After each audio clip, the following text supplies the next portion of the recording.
ஏற்கனவே அறிவிச்சதையும் திமுகவுடைய அந்த தேர்தல் அறிக்கை எப்படி பார்க்குறீங்க?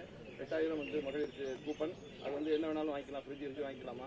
அதுக்கப்புறம் வந்து போன தடவை மின்சார கட்டணத்தை வந்து சொன்னாங்க, அதெல்லாம் நிறைவேற்றல. ஆனால் புது வாக்குறுதி கொடுத்துருக்காங்க, எப்படி பார்க்குறீங்க? என்னென்ன அதான் 8000 மகளிருக்கு வந்து அந்த உரிமை கொடுக்குறோம். கொஞ்சம் அமைதியா வாஷிங் மிஷின் ஃப்ரிட்ஜ் வாங்குறதுக்கு 8000 கூப்பன், அதுக்கப்புறம் மகளிர் தொகை வந்து 1000 கூட்டி 2000 கொடுக்குறது. இது போல பல யோசனைகள் அறிவிச்சிருக்காங்க. தாவேக்காவோட ஒரு அதிகமாக அறிவிச்சிருக்காங்க அப்படின்ற ஒரு பேச்சு நீங்க எப்படி பாருங்க? வேதனையோடு ஒரு சிரிச்சுக்கிறேன். இந்த மண்ணின் மகனா, இந்த மண்ணையும் மக்களையும் பேரணும் என்று நேசிக்கிற ஒரு மகனா சிரிக்கிறேன். இப்போ ஐயா சொல்கிறாங்க, என்ன சொல்கிறாங்க, ஒரு டோக்கன் தருவோம், ஒரு 8000 ரூபாய்க்கு நீங்கள் எதை வேணாலும் வாங்கிக்கலான்றாங்க. நாங்கள் இழந்த மானத்தை வாங்க முடியுமா சொல்லுங்கள்? இந்த மலையை வாங்க முடியுமா? நீங்கள் வெட்டி விற்ற மலையை, அள்ளி விற்ற மணலை வாங்க முடியுமா?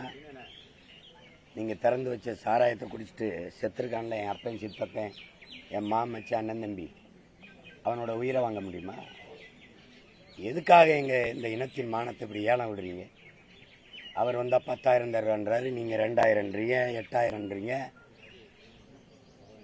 அப்புறம் வங்கி கணக்கில் 3000 போடுன்றீங்க, அவர் 2500ன்றாரு. படிச்சுட்டு வேலை இல்லாதவனுக்கு 4000 கொடுக்குறேங்கிறது எப்படி? வேலை கொடுக்குறேங்கிறது தானே தலைவன், வேலை கொடுக்கறதானே ஆட்சி. அது எப்படி? சாராய கடையை மூடுவேன்னு ஒருத்தரும் சொல்ல மாட்டேங்கிறீங்க. டாஸ்மார்க் கடையை திறந்து வச்சுட்டு பெண்களுக்கு பாதுகாப்பு, நாட்டுக்கு நல்லது, அதெல்லாம் என்ன இருக்கு? மக்களை குடிக்க வச்சு அந்த காசை எடுத்து ஆட்சி செய்யற ஆட்சி எப்படி? இது எப்படி நம்ம சகித்துக்கிறது சொல்லுங்க?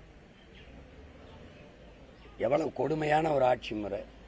10 லட்சம் கோடி கடன் இருக்கு. இப்ப நீங்க சொல்லியிருக்கிறதெல்லாம் அறிவிக்கிறதுக்கு நீங்க அதெல்லாம் நிறைவேற்றணும்னா மறுபடியும் நீங்க பல லட்சம் கோடி கடன் வாங்குவீங்க. 1 லட்சம் கோடி வட்டியை கட்டுறீங்க. நாட்டினுடைய நிதிநிலையே ஒவ்வொரு ஆண்டு நீங்க பட்ஜெட் 3 லட்சம் கோடி தான். இப்போ 1 லட்சம் கோடி வட்டி போயிடுது. மறுபடியும் இன்னொரு இவ்வளவு நீங்க சொல்றதெல்லாம் வாங்க நிறைவேற்றணும், அது இன்னும் 2 லட்சம் கோடி வட்டிக்கிட்ட வரும். 20 லட்சம் கோடி கடன் ஆக்குவீங்க. அப்ப எப்படி? வீட்டு அடமான வச்சு எங்க அப்பா வாங்குவான், நாட்டு அடமா வச்சு நீங்க வாங்குறீங்க. எதை ஈடா வச்சுக்கிட்டு இந்த கடனை பெறுறீங்க? என் மண்ணின் வளத்தை, மக்களின் நலத்தை, நாட்டை வேற எதை அடமான வைக்கிறீங்க? எதனால கொடுக்குறான்? உங்களுக்கு எதை நம்பி கொடுக்குறான்? எதை நம்பி கொடுக்குறான்? கடனை வாங்கி கடனின் வளர்ச்சியை மட்டும் வளர்ச்சின்னு காட்டினா எப்படி? இது கடன் வாங்கி நிறைவேற்றின ஒரு நலத்திட்டம் சொல்லுங்க. கல்வி தரமா இருக்கா? மருத்துவம், குடிநீர், தடையற்ற மின்சாரம், தரமான போக்குவரத்து, நல்ல சாலை, மழைநீர், கழிவுநீர் வழிந்தோட வாய்க்கா, ஒவ்வொரு ஆண்டு மக்களை வெள்ளத்தில் மயத்து விட்டு வெள்ள நிவாரணம் கொடுக்கறதில்ல ஆட்சி. வெள்ளத்திலே பாதிப்பு ஏற்படுத்தாத அளவிற்கு மழைநீர், கழிவுநீர் வழிந்தோட வசதி ஏற்படுத்தி கொடுத்து மக்களை பாதுகாப்பதான் ஆட்சி. ஒவ்வொரு ஆண்டும் வெள்ள நிவாரணம். ஏன்? எந்த மாதிரி கொடுமை இது? எந்த மாதிரி கொடுமை? யார் கேட்டது இலவசம்? இதே ஐயா ஸ்டாலின் பேசுனது இருக்கு. எதிர்கட்சியா இருக்கும்போது இலவசங்களை மக்கள் விரும்பல, அதை எதிர்பார்க்கல, அவங்க வேலை தான் கேட்கறாங்க அப்படின்னு பேசுனது இருக்கு. இப்ப நீங்க திருப்பி அதே செய்றீங்க. ஒரு இனத்தின் மகனா நான் இலவசத்துக்கு கையேந்தது 1000-500 கையேந்தத தன்மான இழப்பா, இனமான இழப்பா கேட்கிறேன். அப்படிதான் பாக்குறேன், அவமதிப்பா பாக்குறேன். இது எந்த மாதிரி ஆட்சி முறை? சரி, இப்படியே கொண்டு போய் எங்க நிறுத்துவீங்க? இப்ப 10 லட்சம் கோடி கடன், இன்னும் ஒரு 5 ஆண்டுக்கு யாராவது வர்றீங்கன்னு வச்சுக்கிறீங்க, இதுல இந்த இலவசக்காரங்க யாராவது வர்றீங்க, என்ன நடக்கும்? கொடுமை. இது எப்படி இந்த அறிவு சமூகம் ஏற்குது? எப்படி ஏற்குது? ஒரு நேர்மையான ஆட்சி, நல்ல ஆட்சியை கொடுக்கணும்னு நினைக்கிறேன். மக்களுக்கு இதையும் அதையும் கொடுக்குறேன்னு சொல்லி ஏன் ஏமாத்தணும்? ஒரு மிக்சி, கிரைண்டர், ஃப்ரிட்ஜு இது கூட வாங்கிக்க முடியாதா? வேட்டி சேலை, 1 லிட்டர் எண்ணெய், 1 கிலோ பருப்பு, இது கூட வாங்கிக்க முடியாதா? ஒரு அடிப்படை தேவை நிறைவேற்றிக் கொள்ள முடியாத ஏழ்மை வறுமை. அந்த அளவு கூட வருவாய் இல்லை. ஒரு நாளைக்கு 30 ரூபா 60 ரூபாவோட சம்பாரிச்சு கொடுக்குற அளவுக்கு எங்க ஆத்தாளப்புக்கு, எங்க அக்கா தங்கச்சிக்கு வருவாய் இல்லை. என்ன கொடுமை இது? எங்க கொண்டு நிறுத்துவீங்கன்னு சொல்லுங்க. மழை இல்ல, மணல் இல்ல, மரங்கள் இல்ல. கொடுமை. மதுக்கடை விஷயத்துல வரும்போது அது ஒரு 50% தராத மதுவுக்கு அடிமையானவங்களா இருக்காங்க சார். அவங்களுடைய உணர்வுகளை மதிச்சு அந்த கடைகள் எல்லாம் மூடாம வச்சிருக்காங்க. எனக்கு கொலை செய்யறது பிடிக்குது. எனக்கு எல்லாரையும் கொலை செய்யறது பிடிக்குது. என்னோட உணர்வுக்கு மதிப்பளிச்ச அனுமதி அறியலா? எல்லாரையும் கொண்டுகிட்டே வரேன். என்னது என்னதை சொல்லுங்க. இப்படி ஒரு பேசலாமா? இப்படி ஒரு பேசலாமா? ஒரு கற்றறிந்து சான்றோர்கள் ஆன்றோர்கள் வாழ்ந்த மண்ணில் முதலில் பண்பட்டு நாகரிகம் அடைந்த ஒரு சமூகத்தின் பிள்ளைகள் இப்படி பேசலாமா? பேசலாமா சொல்லுங்க. கூடி எல்லாரும் சேர்ந்து செஞ்சா ஒரு தவறு சரியாயிருமா? உங்ககிட்ட கேட்கிறேன். எல்லாருமே நீங்க படிச்சவங்க, கற்றறிந்த, உலகத்தை பாக்குறவங்க, எல்லாரும் சேர்ந்து செஞ்சா ஒரு தவறு சரியாயிருமா? எப்படி? ஒருத்தன் தனியா செஞ்சா ஒரு சரி தவறாயிருமா? என்னது கொடுமை? நீங்க குடிக்கிற 2 கோடி மக்கள் குடிகாரர்களா இருக்கிறாங்க, குடி நோயாளி. அப்படி சொல்லக்கூடாது. நீங்க மது பிரியர்களா இருக்கிறாங்க. அவங்க வாக்கு வராதுன்னு தானே நீங்க முதல்ல 2016 மதுக்கடையை மூடுவேன்னு அவங்க சொன்னாங்க. ஐயா ஸ்டாலின், ஐயா கருணாநிதி எல்லாம். அந்த அப்பா அவங்க தோத்துட்டாங்க. அதுக்கு என்ன காரணம்? இந்த மது, நீங்க சொல்ற மது பிரியர்கள் ஓட்டு போடலை, வாக்கு செலுத்தலை அப்படின்னு அந்த கோரிக்கை விட்டாங்க. வந்தால் நாங்கள் கையில் மதுக்கடையை மூடுவோம்னு ஐயா கருணாநிதியிலிருந்து, தம்பி உதயநிதியிலிருந்து, அம்மையார் கனிமொழியிலிருந்து, ஐயா ஸ்டாலினிலிருந்து 4 பேரும் பேசுனது இருக்கு. வேணா நான் போட்டு காட்டுறேன். அதிகமாக இளம் விதவிகள் இருக்கிற மாநிலம் தமிழ்நாடுன்னு அம்மையார் கனிமொழி பேசுனது இருக்கு. அப்போ 2 லட்சம் இருந்தா இப்ப 6 லட்சம் இருக்கு.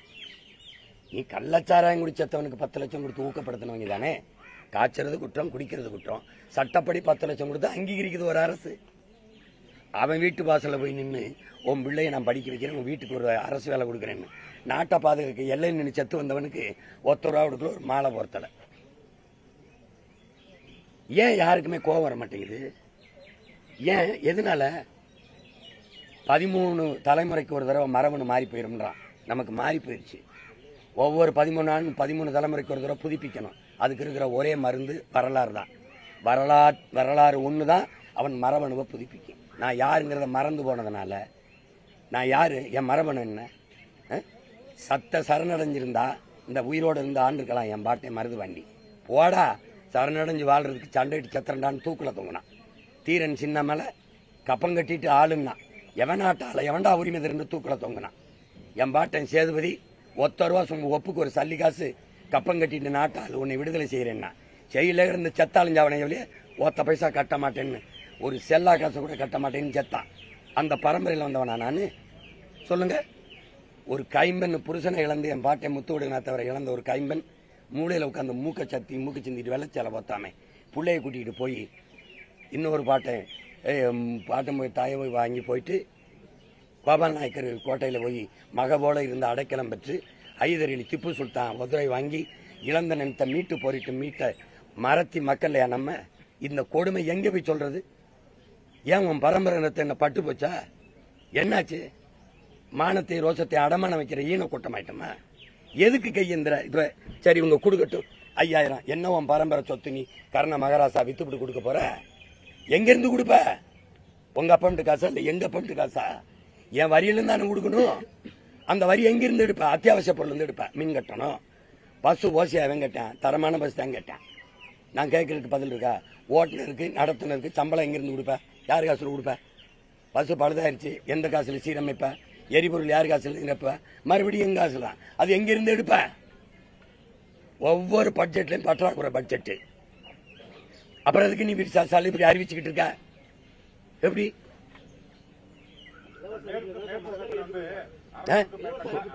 ஒவ்வொருத்தரா இல்ல, இப்படி சொல்லாதீங்க. நீங்க அப்படி சொல்லாதீங்க, அப்படி சொல்லாதீங்க. ஏன் நீங்க அப்படி சொல்றீங்க? எல்லாரும் விரும்பி குடிக்கிறாங்க, தரக்கணும்ன்ற மாதிரி இருக்குது இது. அப்புறம் தினம் பாலியல் தொல்லை நடக்குது. 6 வயசு குழந்தை, 60 வயசு அம்மா, அவங்க விரும்புறாங்க. விபச்சார விடுதியை திறந்துருமா? சொல்லுங்க. திறந்துருமா? இந்த பாலியல் குற்றம் குறைஞ்சிரும். திறந்துருமா? உங்களுக்கு கஷ்டமா இருக்கல? அப்புறம் இலவசத்தை விரும்புறாங்கன்னா நீ அந்த ஏழ்மை விரும்பின ஏன் வச்ச? 60 ஆண்டுகளா ஆண்டில 1 கிலோ அரிசிக்கும் 1 கிலோ வெள்ளத்துக்கும் ஏன் கையேந்த வச்ச? அவனே வாங்கிக்கிற ஒரு தற்சார்பு வாழ்க்கையை கொடுக்க முடியாதா? சொல்லுங்க. ஒரு அரிசி பருப்பு வேட்டி செல்ல கூட வாங்க முடியாது. தன் காலில் நிக்கிற ஒரு தற்சார்பு வாழ்க்கையை என் மக்கள் கொடுக்க முடியாதா?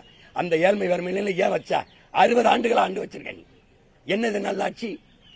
என் மக்களை கையேந்திர நிலைக்கு நான் சொன்ன கோச்சுக்குருவியா பிச்சைக்காரன்னு. நான் கையேந்திர என்ன சொல்றீங்க? பிச்சைங்கிறீங்க.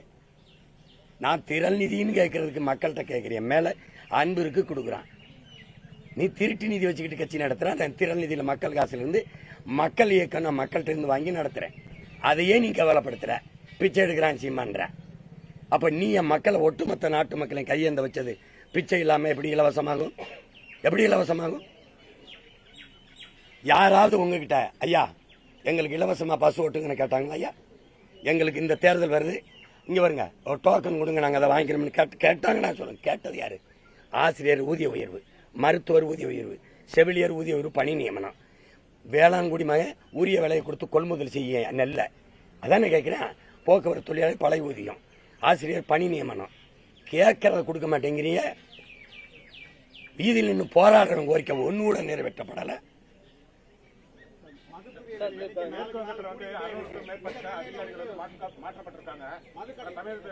யாராவது ஒவ்வொருத்தரா கேட்கணும்.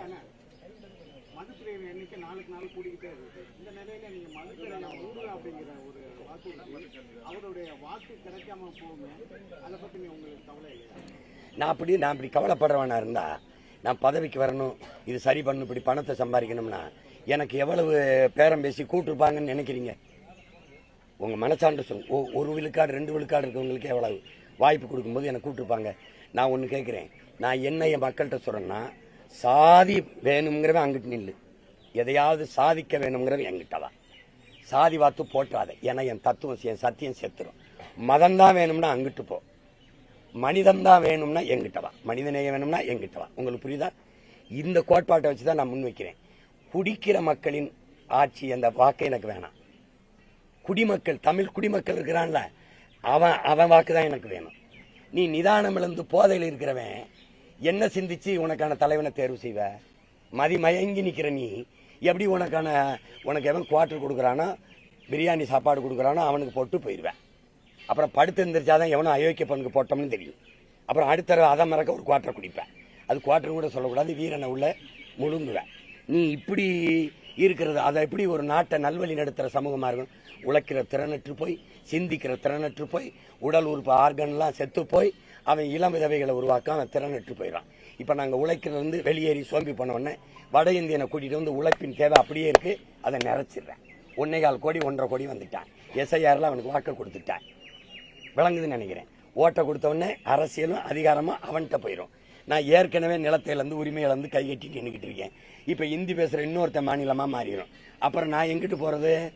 ஈழத்தில் அடித்து வரட்டினா இங்கே அகதி அணிக்கா இருக்கிறவன் இருந்துச்சு, இங்கேருந்து வரட்டினா நான் எந்த ஊருக்கு ஓடுறது? என்ன வேலை செய்கிறேன்? நீ என்ன வேலை செய்கிற? மதுவை திறந்து அது எப்படி உன்னால மனச்சான்று இல்லாமல் உங்களால் நியாயப்படுத்த முடியுது? நான் மாற்றி சொல்கிறேன், நிறுத்துறா அந்த சீமச்சாராயத்தை. என் பரம்பரையில் பண்டை காலம் தொட்டு சங்க காலம் தொட்டு என்னோட இருக்கு. எங்கள் அவையும் அதிகமானும் கல்லுண்டாங்கன்னு இருக்கு. என் இயற்கையில் மூலிகை சாறு இருக்கு. என் பனைங்கிற என் தாயிலிருந்து வர மார்பு பால் இருக்கு. என் தாயின் மார்ல பால், என் பசுவின் மார்ல பால், என் பனை தென்னையின் மார்ல பால், ஒரு கலப்படம் இல்லாத தூய பால். அதில் இருக்கிற போதையில் அதில் இந்த ஆல்கஹால் குறைவு. அது எப்படி பார்த்தாலும் அரசியல் அமைப்பே சொல்லுது உணவின் ஒரு பகுதின்னு. கல் மதில்ல உணவின் ஒரு பகுதின்னு. எங்கள் அப்பா நல்லசாமி காலம்புறா கத்துறான்.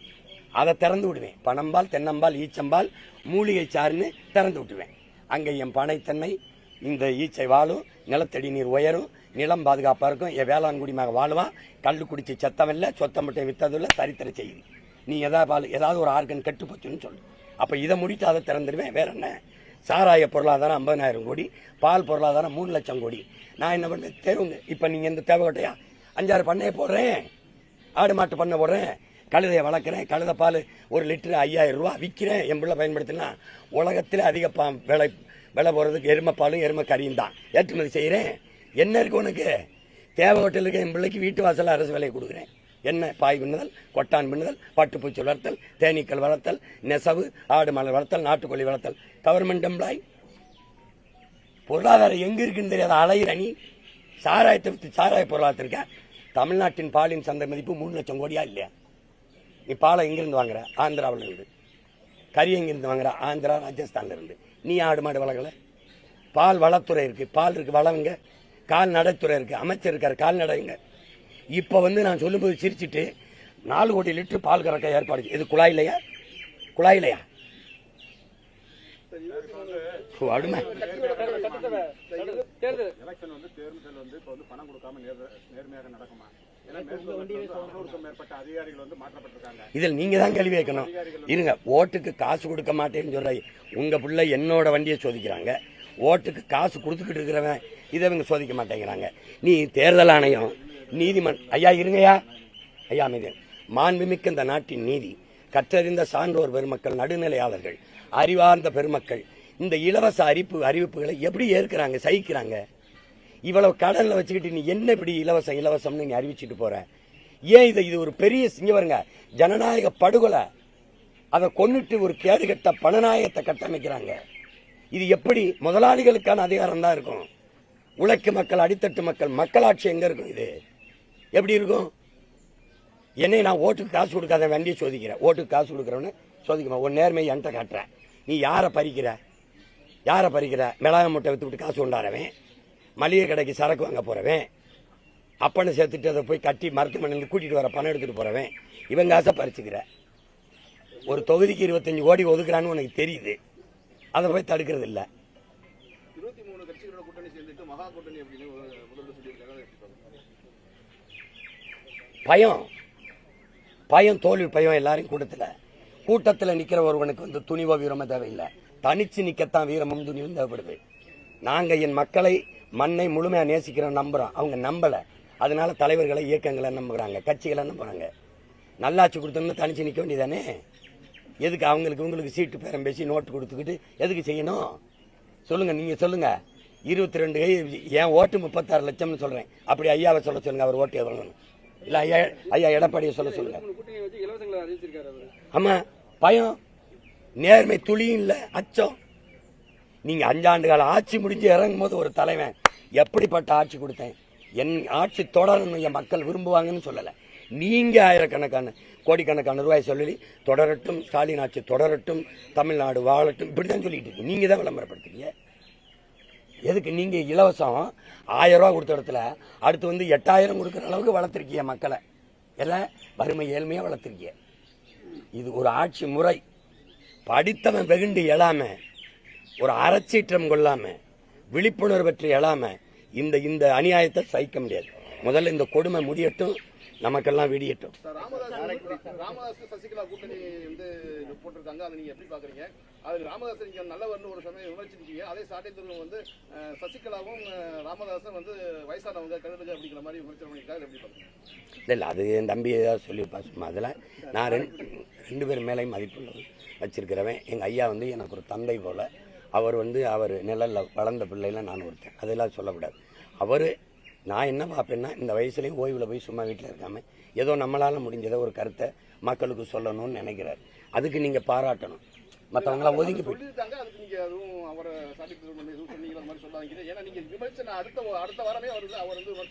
இல்ல அதை கண்டிக்காம எப்படி இருப்பேன்?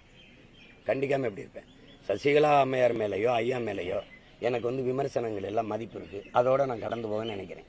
புரியுதுன்னு நினைக்கிறேன். நான் வந்து இப்ப உங்களை சார்ந்து இவரை சார்ந்து இல்லை. நான் என்னுடைய கால்களை நம்பி என் கனவை சுமந்துக்கிட்டு பயணம் போறேன். இல்லைன்னா எல்லாரும் கூட்டணி கூப்பிடும்போது போயிருக்க மாட்டேன்னா உங்களுக்கு புரியுதுன்னு நினைக்கிறேன். அதனால அதை என் களத்தில் யார் எதிரி இல்லையோ அவங்கள புகழ்ந்து விடுன்றான். எனக்கு களத்தில் யாருன்னு எனக்கு தெரியும். அவங்களோட தான் நான் மோதுவேன். நான் எதிரியை குறிச்சிட்டு தான் பிரசவமானவன். புரியுதா? கற்பப்பையில் இருக்கும்போது எதிரி யாருன்னு தீர்மானிச்சுட்டு தான் வெளியில வந்தவன். அதனால அது எனக்கு தெரியும் யார் எதிரின்னு, யாரோட மோதி யாரை முதல்ல வீழ்த்தணும்னு. அதனால நான் எதிரியை தேடிக்கிட்டு இல்லை, குறிச்சிட்டு தான் இறங்கினேன்.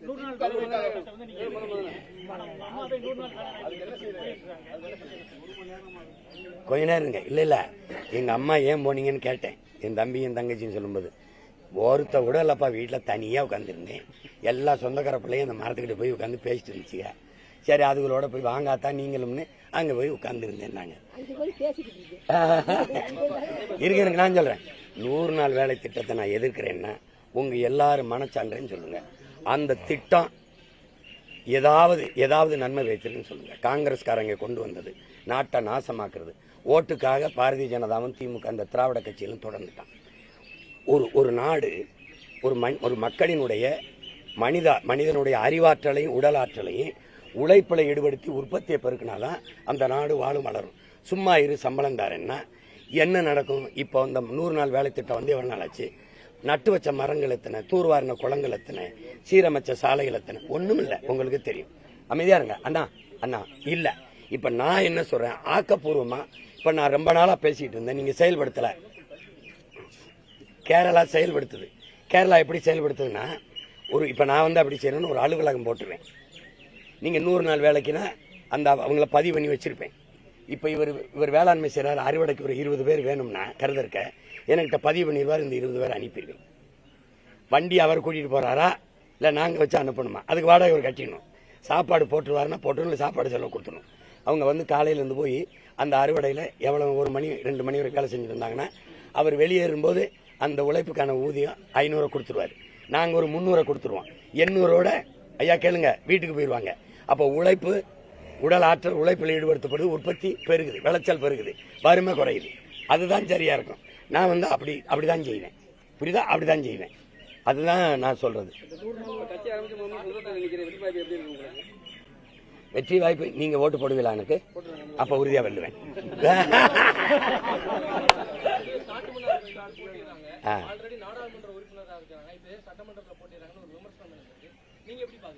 இல்ல அது வந்து எங்க அண்ணன் என்ன எதுக்காக அந்த முடிவு எடுத்தாங்கன்னு தெரியாது.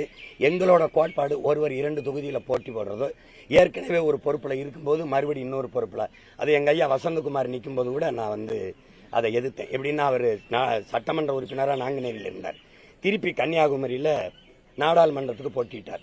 அப்ப நான் என்ன கேட்டேன், உங்க கட்சியில வேற ஒருத்தனே இல்லையா அந்த நாடாளுமன்றத்தில் கன்னியாகுமரியில் நிக்கிறதுக்கு, நாகர்கோவில் நிக்க? அப்படின்னா ஒருத்தர் 2 பதவிக்கு போட்டியிடும் போது இன்னொருத்தருக்கான ஜனநாயகத்தில் அந்த வாய்ப்பு நிராகரிக்கப்படுது. இப்ப 2 பதவியில் இருக்கும்போது ஒரு பதவியை வச்சுக்கிட்டு ஒரு பதவியை விலகணும்.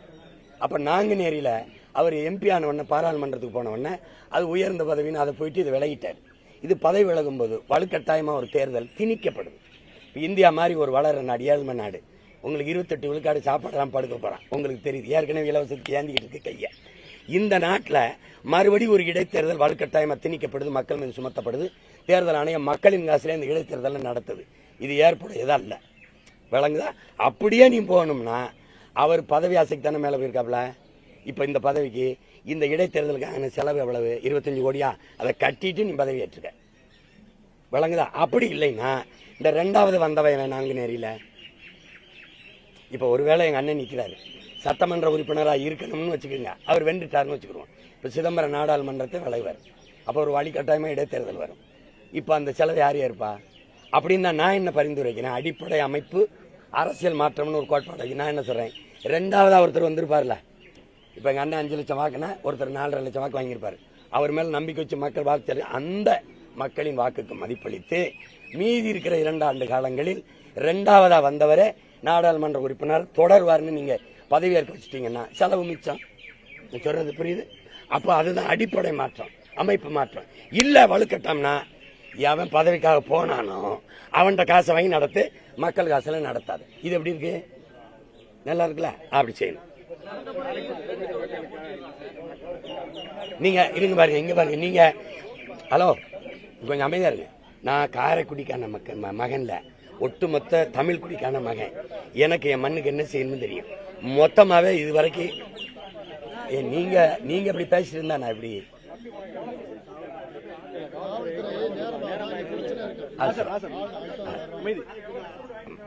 சரி. இங்க பாருங்க, சரி சரி, மறுபடியும் நன்றி, வணக்கம்.